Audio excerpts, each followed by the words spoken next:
A blog entry by Vox Day at voxday.blogspot.com. December 27th, 2020. Americans discover the Uniparty. From Twitter, quote, "The greatest trick the political establishment ever played on the American people was convincing us that there are two parties, each with diametrically opposing viewpoints." End quote. Vox begins.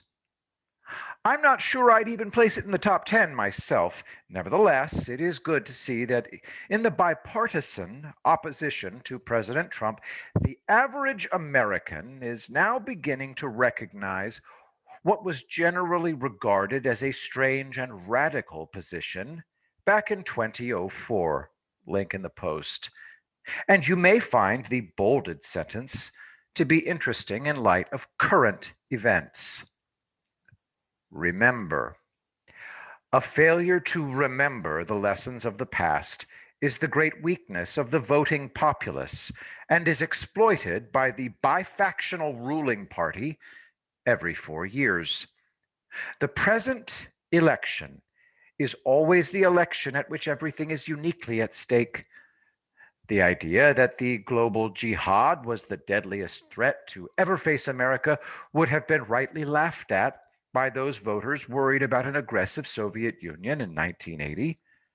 The hysterical three monkeys who now warn of the lethal dangers of a Kerry presidency, again, this is from 2004, as if the nation didn't already recently survive 2 terms of a soulless ambition seeker with an annoying leftist wife.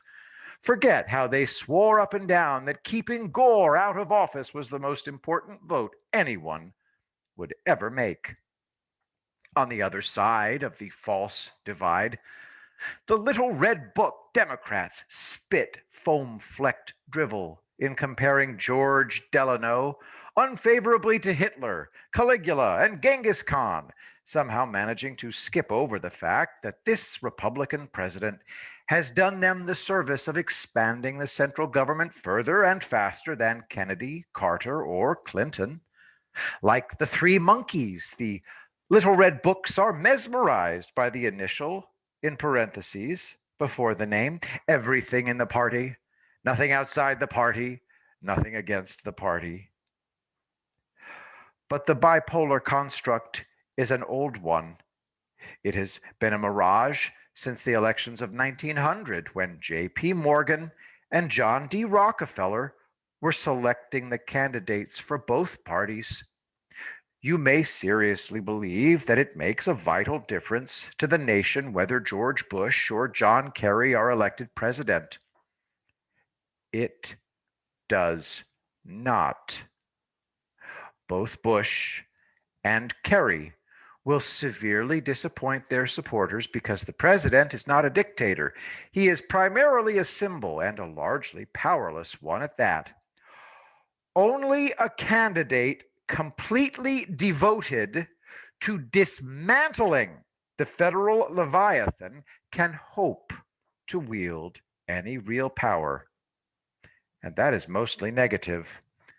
A president can shut down the government either by executive order or recalcitrance vis-a-vis Congress, but that is precisely the opposite of what both George Bush and John Kerry plan to do.